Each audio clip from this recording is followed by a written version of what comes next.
喂，哪位？啊，爸，是我。我这边已经准备的差不多了，应该能让您满意。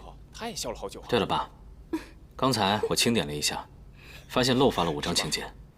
有几个客人还好，都是熟人，您亲自打个电话过去解释一下也就过去了。但是另外还有2位，得正式的地方请柬过去。好的，这些都是小事情，可以处理。你要注意一下你自己。我希望今天晚上来的客人都能够度过一个终身难忘的夜晚。好的，爸。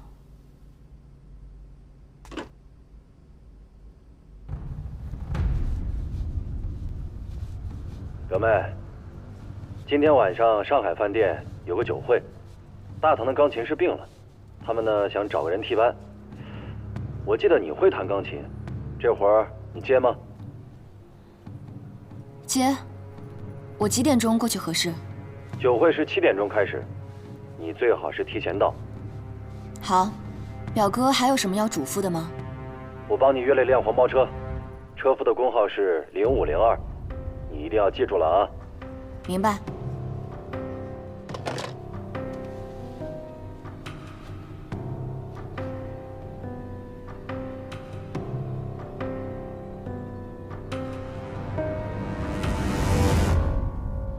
你走之前还有一件事情，我想跟你说一下，关于小申。等到这件事情结束之后，我想吸收他，为我们工作。哎，你不是曾经跟我说过，要再等一等看吗？他现在还不成熟，做事情很鲁莽。他想抢在子爵之前，把屈文志找出来，拿这件事情做筹码，逼着我给他交底。那这件事情做的的确是太鲁莽了。就这样把子爵给惊了，太可惜了。假如再跟上一段时间的话，说不定会有更大的收获。如果他经受不住这样的考验的话，他是没有资格加入我党的。幸亏他打小就崇拜你，对你有一种根深蒂固的信任，要不然的话，他一冲动，说不定会大义灭亲呢。就是这儿啊，真热闹啊！你看，不错吧？挺好的。哟，小李，有日子没见了，你们好久不见，二少。二少今天好精神啊！是，你也不错嘛。啊，咱们得好好喝一杯啊！是啊，是啊，必须得好好喝一杯，不醉不归。哎，不醉不归。对对对。第二天。哎，就是啊。说起来啊，咱们俩也好久没喝了啊。你上回还欠了好几瓶酒呢。领导好，这次一并补上。欢迎光临。你看什么呢，二少？啊，没看什么，我还以为是个熟人呢。总之，今天大家必须玩得开心，知道了吗？一定。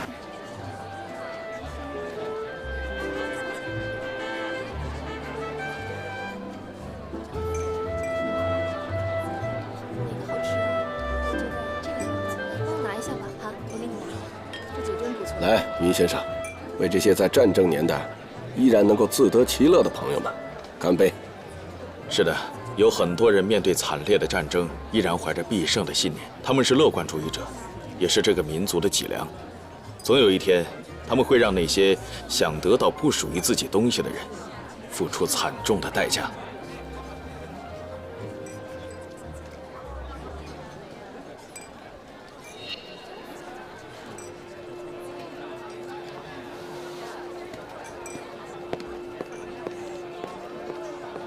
我们的内线刚刚告诉我，有人夹带了东西进来，一个是麻醉剂，这个倒不要紧，另一个有点麻烦，氰化钾。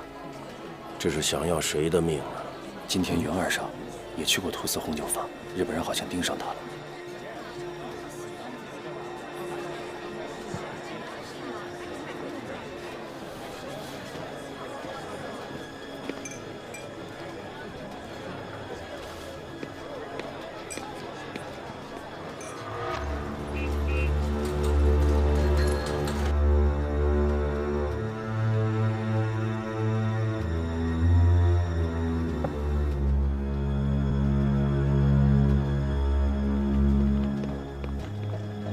有人吗？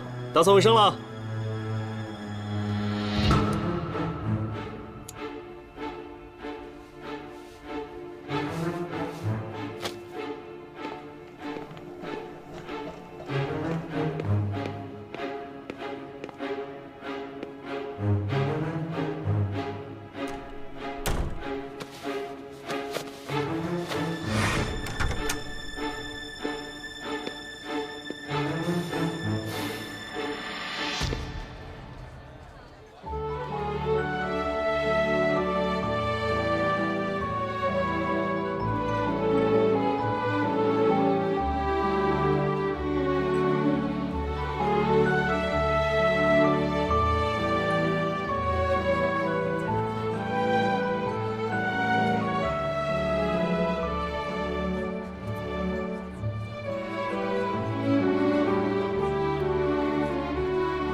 木之，我知道你喜欢抽雪茄，特意托朋友从古巴带回来的，上好的古巴雪茄，试一下。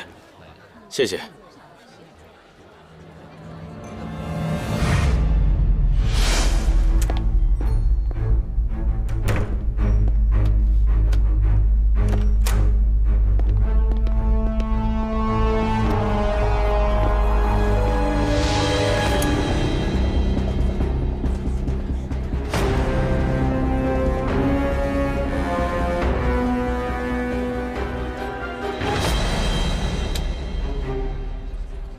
唐董，要不要尝一口？谢谢，我不抽雪茄。太可惜了，这么好的雪茄。这种来自古巴的雪茄。我今天突然觉得身体不舒服，我也不抽了。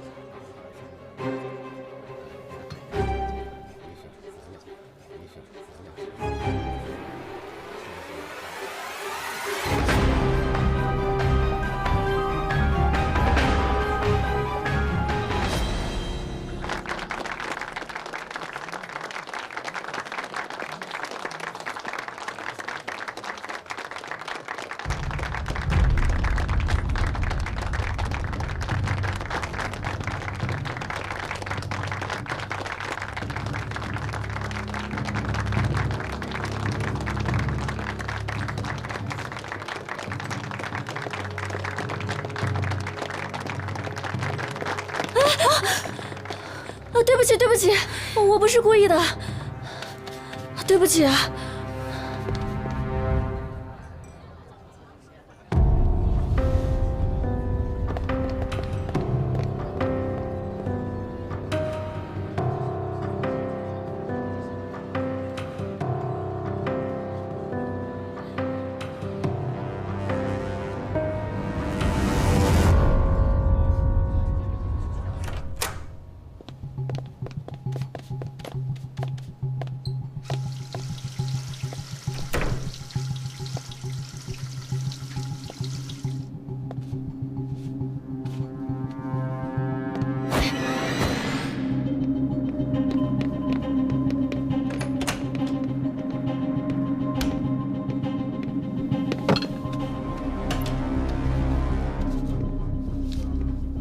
这是收了多少好处？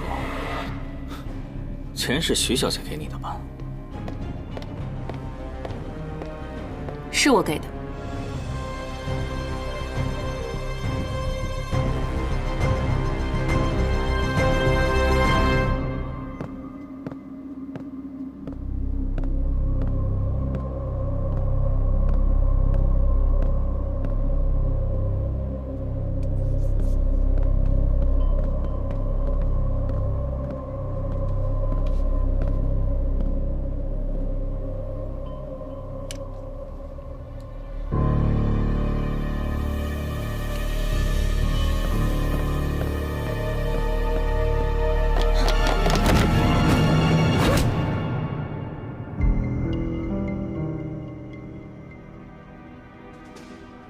你把他拖到后门，自然会有人把他接走。是。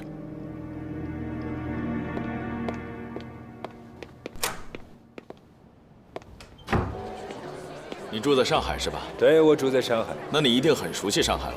哦，我只熟悉我家附近那一片。木之，喝口水吧。好。对了，你今天说你身体不舒服，怎么搞的？啊，老问题，心脏。心脏不好，你得吃药，吃了吗？药带了，倒是忘了。我说下一次，要是再遇到类似的情况，你可得记着提醒我。你这么说，我这杯水倒是倒对了啊！谢谢。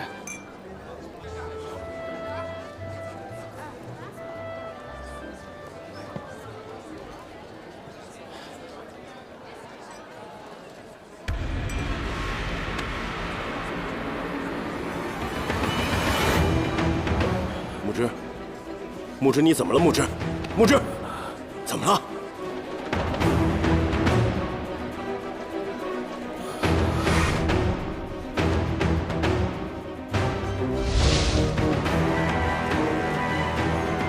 木之，木之，于先生，木之，你怎么了？于先生，木之，你怎么了？于先生，于先生，你还好吗？于先生，木之，你怎么样了？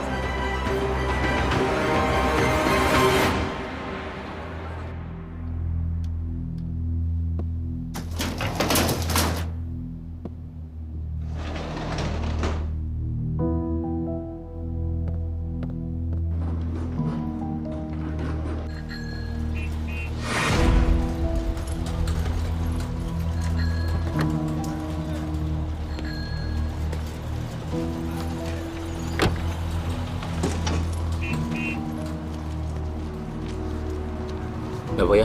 哎，好嘞。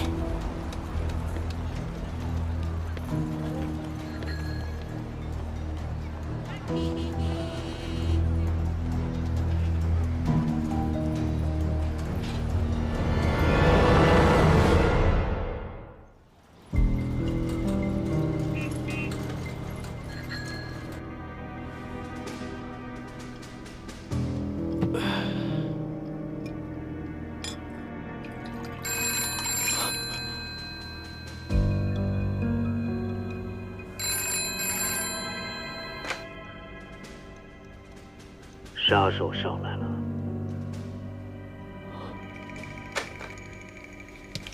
鞠先生，放心吧，我们出去看看。啊！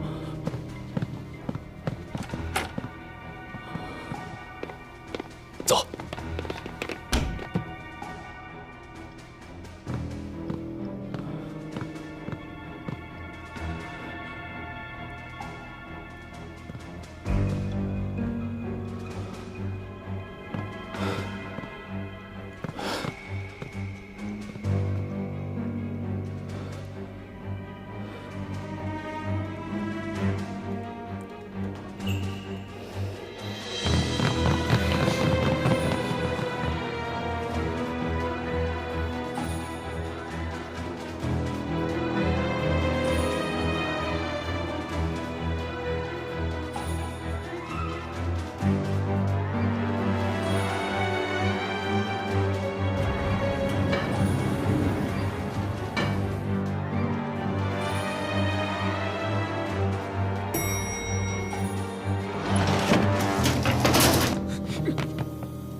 别开枪！别开枪！别开枪！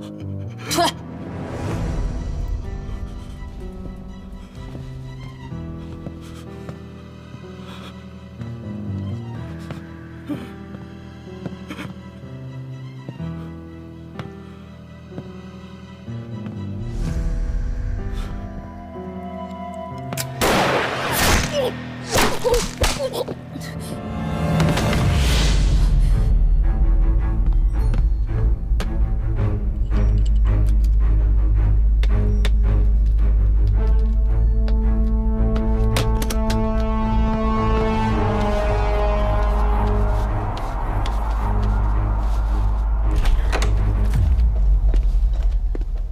你迟到了，有突发状况，耽误了一会儿。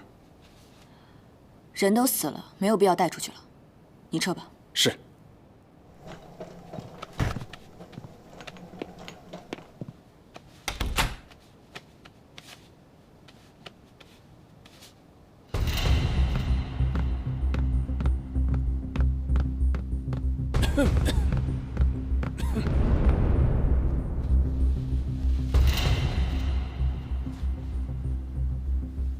跟家属说了，一会儿就给他推出去吧。好。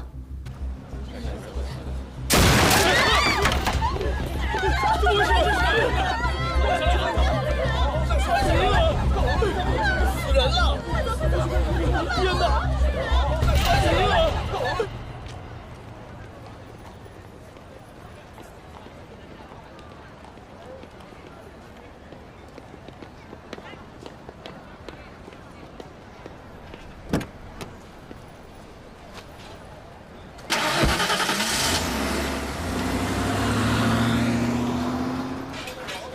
什么情况？这里怎么会死个人呢？我也不知道啊，长官。死的应该是屈文志。坐吧。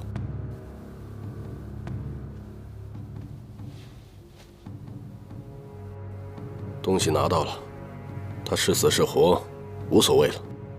田中君，今晚真的是太痛快了，您把他的每一步都算到了，真的是太厉害了。你确定云鸿生真的被你控制了？我确定，麻醉剂是我亲自注射的，他不到2秒就晕过去了。怎么了，田中君？有什么问题吗？想不到一个暗中调查我这么久的，却一直没有被我发觉的人，就这么轻易的死了。我们并不知道他调查了您多久，可能只是刚刚开始，而且您的计划环环相扣，根本没有破绽，他不可能看破。不，云木之知道的应该不少。我总觉得这件事情还没有完。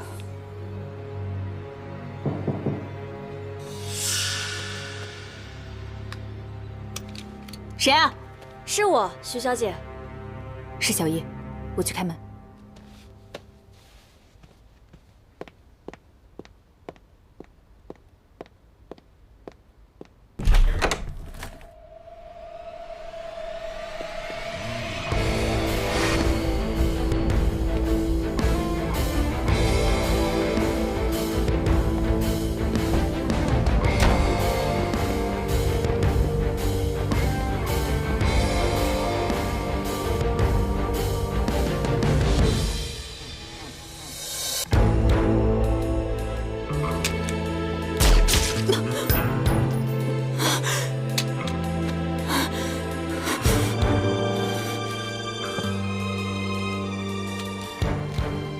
看来我没有猜错，云木之果然没那么容易死。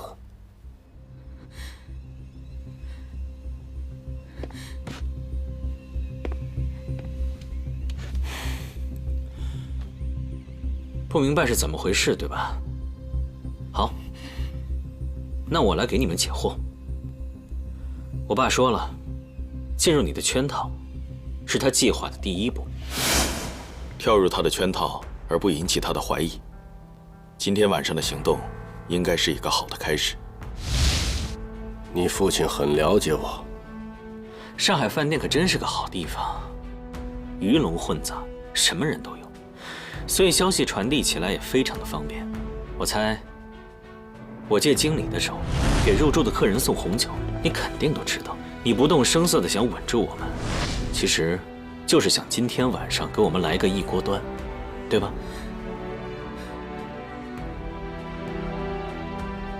你让人夹带了氰化钾，你也没想瞒住谁，虚实之中让人摸不清方向，这招的确是高明。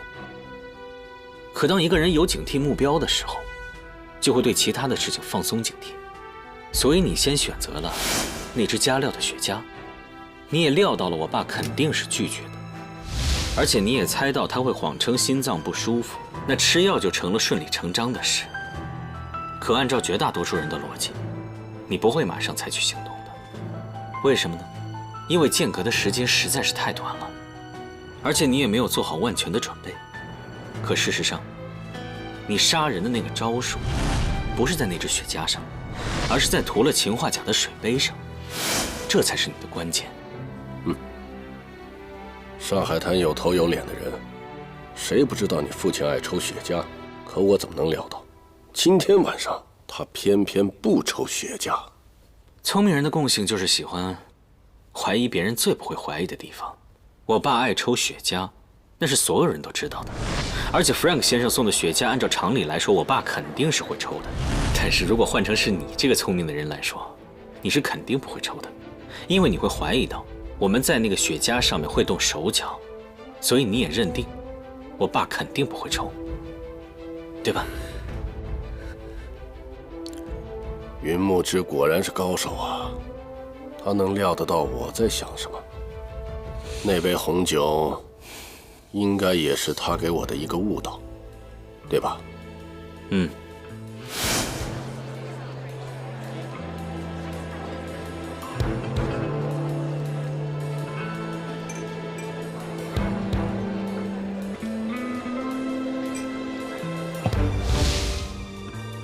他让我误以为你们在想办法对付我，所以我思考的方向被引导偏了。在那之后，我确实一直在想，接下来你们会用什么办法来对付我，却忽视了你们其实在将计就计。当然，你把麻醉剂调包了。唉，如果做得太假，就不太好收场了。你没有看见我这两个好搭档吗？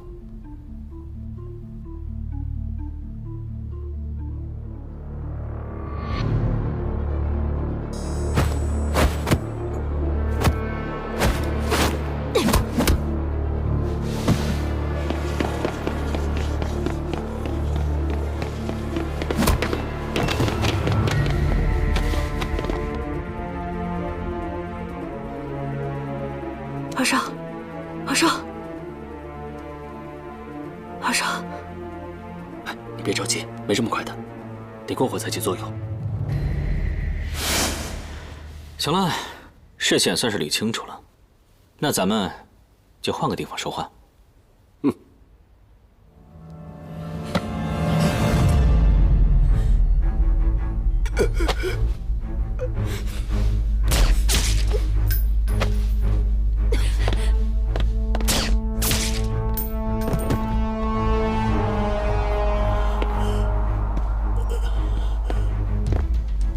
没力气了是吧？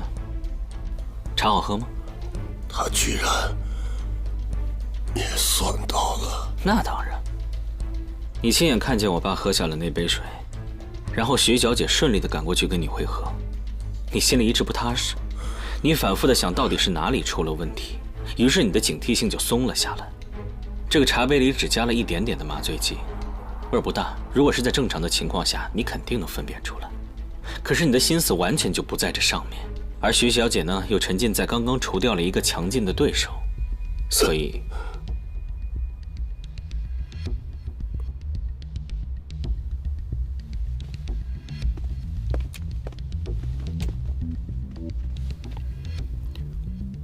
他怎么了？从我们进来的那一刻起，他就已经知道今天晚上逃不掉了，所以他不想活着被我们抓到。看来我没有猜错，云木之果然没那么容易死。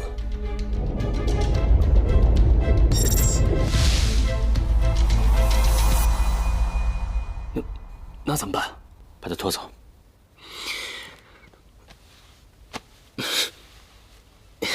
哎，等等。啊。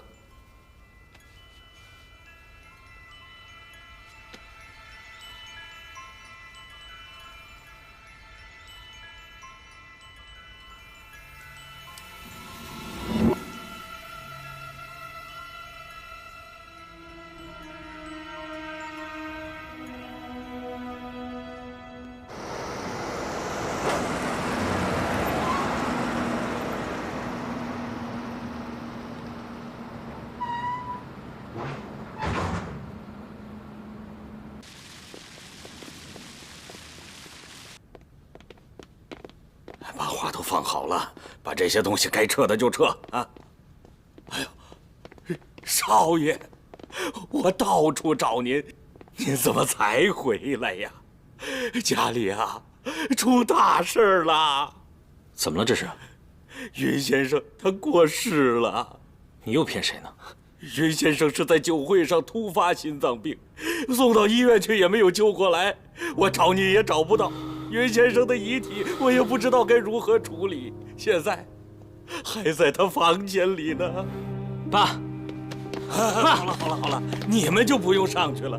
等办完云先生的丧事以后，我就随二少爷扶灵回长沙了，咱们这个家也就散了。你们两个也回老家去吧。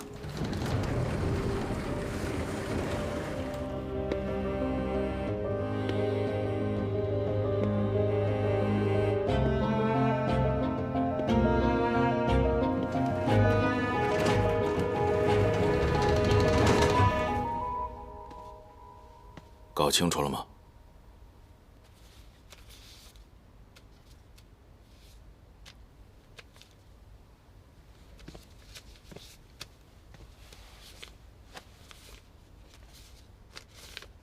前几天，徐美嘉打电话说她爹病了，要回老家探病。咱们之前有分析过，她应该是要被调回日本。她买了火车票，伪造的籍贯是长春。我在火车站的储物柜里找到了这个。徐美嘉的火车票是今天晚上的，子爵事先把这封信存到了储物柜里，显然是想让她带走。而子爵直到临死前，都要把钥匙藏起来，可见这封信很重要，所以这幅画肯定有问题。果然是他，昆武。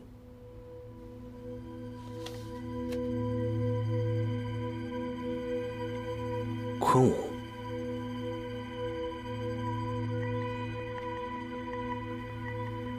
这把刀有什么问题吗？周穆王大征西戎，西戎向昆武之刀，火患之布，用之切玉，如切泥也。这把刀又现世了。您是说，这把刀又现世了？难道这画上的日本女人和这两个小孩是在等待一个代号叫昆吾的人？大致情况就是这样，具体细节正在调查。给昆吾发电，告诉他上海这边的情况。嗨，爸，您倒是说话呀！我的判断到底对不对？你先说一下对这幅画的看法。山雨欲停，天空已放出了晴光，江上飘着云霞。这是宋之问的《杜大禹岭》。山雨初寒季，江云欲变霞，但令归有日，不敢恨长沙。他是想告诉在看画的人，日军很快就占领长沙，到时候他就能和家人们团聚了。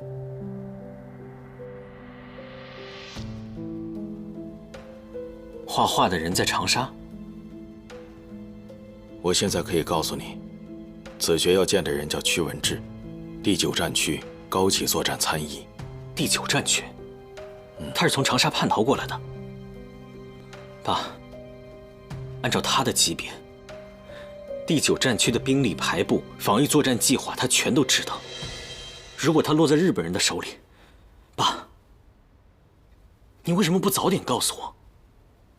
要是早知道那个人是叛徒的话，我在火车站就把他给弄死了。这个消息今天上午我刚刚知道，没来得及告诉你，你就捅出了篓子。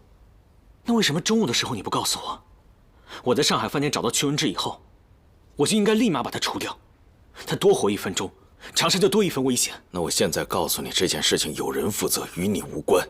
我只想知道，我做的事情是不是正确的？当然是正确的。那你就应该告诉我真相。真相是，法兰西银行行长云木之今天晚上突发心脏病去世了。等到过几天，你扶灵回乡。从此以后，我和法兰西银行和弗兰克再没有关系。等事态平息了，我们可以再回来。到那时候，我会给你一个完美的答案。也许你会有机会和我并肩作战。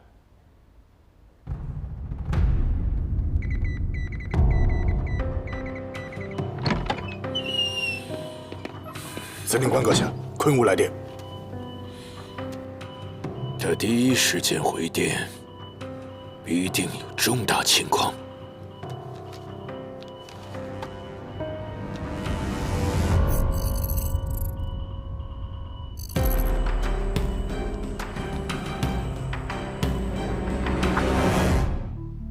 多年的谍报工作，让云木之培养出了一种对危险敌人的敏锐嗅觉。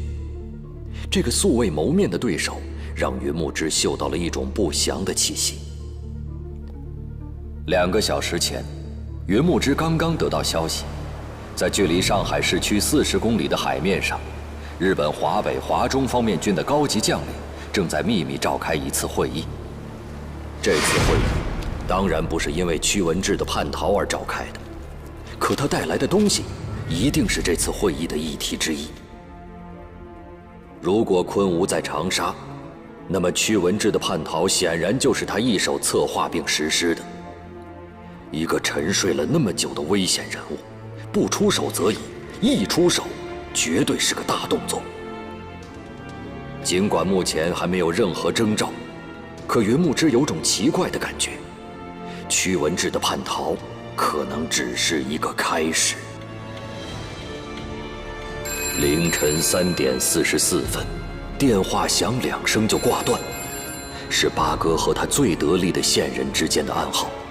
每当凌晨3点44分的电话响起，上海滩的情报圈就要刮起一阵腥风血雨。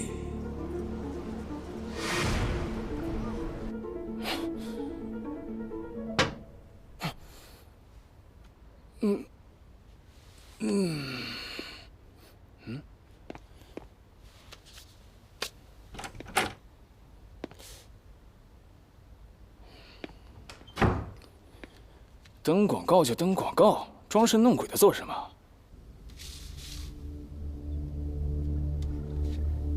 从现在开始，你给我盯紧了他，我需要知道他去过哪里，见过谁，包括他的异常行为。嘿。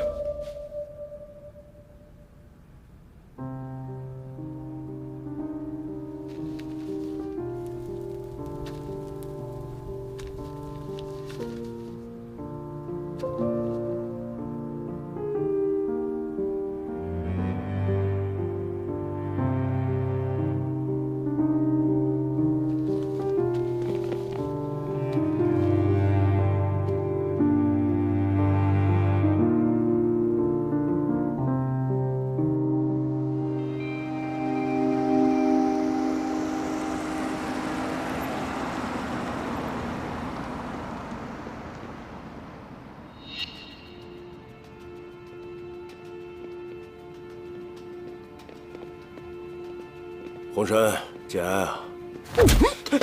陈慧泽，你知道我为什么打你吗？你心里很清楚吧？我爸以前是怎么帮你的，而你又是怎么对他的？恩将仇报，我打的就是你这种人。红山，我知道你现在心情比较乱，你父亲的死我是有责任的。如果这一下能让你心里好受点，我这拳挨得值啊！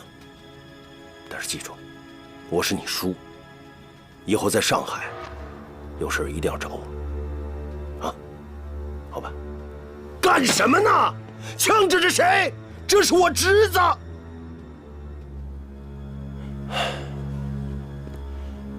简爱，走。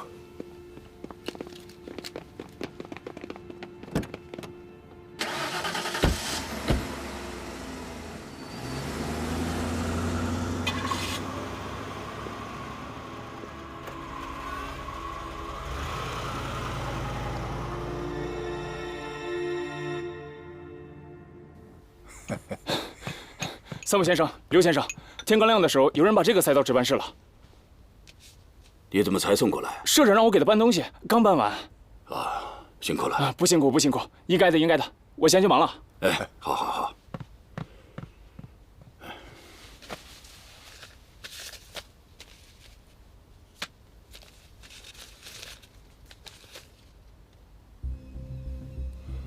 什么乱七八糟的？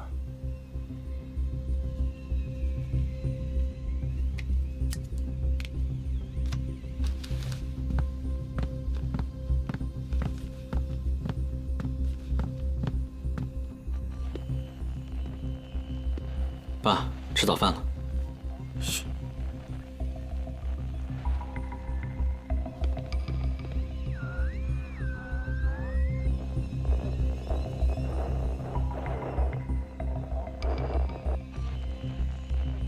这里是东亚广播电台，现在播放伤情现货。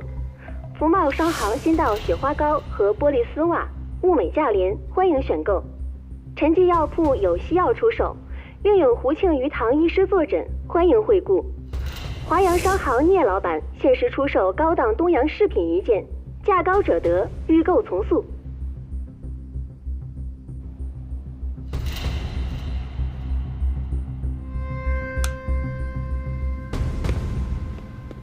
爸，这条广告有什么问题吗？没什么问题，你先出去吧。你认识这个华阳商行的聂老板？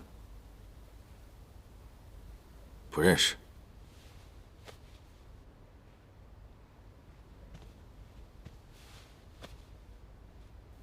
难道这些广告是在卖情报？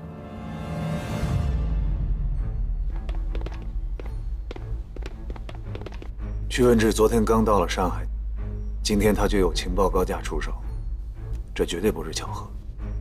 您是怀疑他那份情报和长沙有关？很有这个可能，我们要做最坏的打算。委员长已经决定放弃长沙了，可就算是这样，长沙的机密情报也不能泄露出去。如果要是泄露出去的话，那委员长不得气死？到时候咱们站。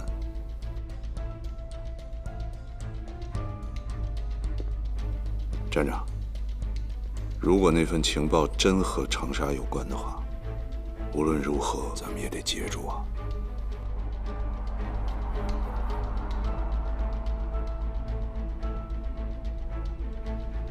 你去联系文一鸣，上海那边我来协调。是。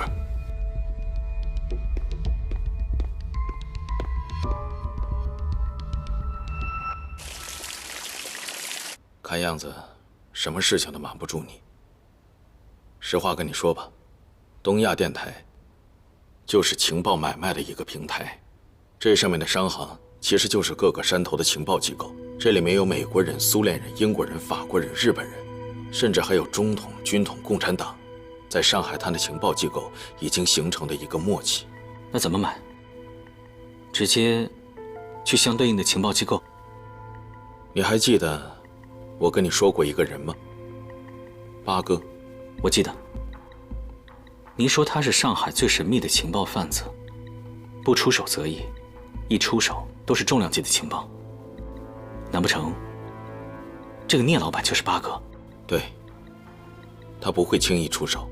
如果他出手的话，会把消息发布在东亚广播上面，想买情报的人就会在10点的沪深广播投标竞价，他会在其中选择一个买家，单独跟他们联系。但是迄今为止，没有人见过他。有点意思。那爸，今天上午这个重量级的情报跟什么有关呢？昨天发生的事情，难道你忘记了？屈文志叛逃到了上海，难不成这份情报跟长沙有关？你亲自去一趟东亚广播电台，搞清楚这条广告是怎么登出来的。还有，凡是接触过这条广告的人，通通给我抓起来。给76号打电话，让他们把之前跟八哥交易过的人找出来，我亲自审。嘿，不行，我现在得立马去一趟东亚广播电台。我能想得到的，日本人未必就想不到。等等，做事情不能冲动，一定要谨慎，要小心。无论发生了什么情况，第一时间向我汇报。爸，我知道了，你放心。